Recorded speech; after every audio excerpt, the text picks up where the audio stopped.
In the previous lesson, we made this.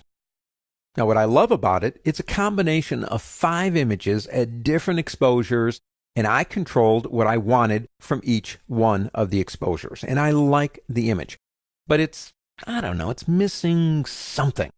Je ne sais quoi. I don't know what it is, but it's missing it. So we could try a couple of things here. Well, go back up to the word filter. Do some selective focusing, or selective unfocusing, I should say, like maybe doing a field blur. Now we can move this pin. We've worked through this in a previous chapter.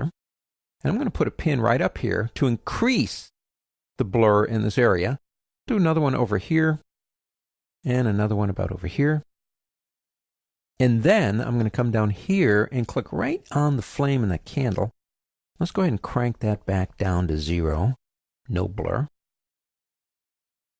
We like focus.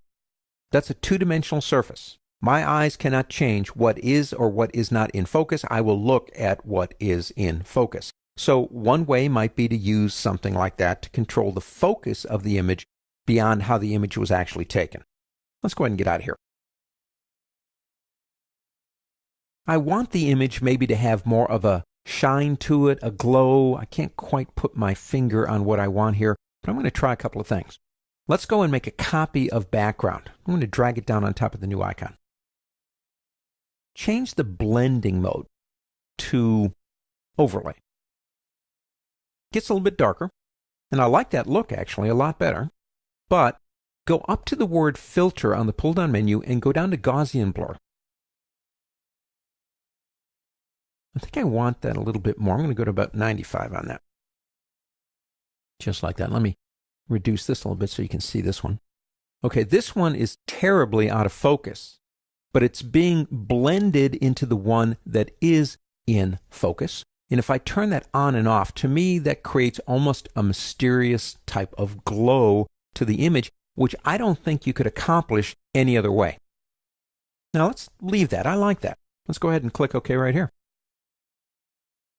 One other thing that I think we could try here would be the control of the image based on the color itself. And that's a very popular way to draw eyes.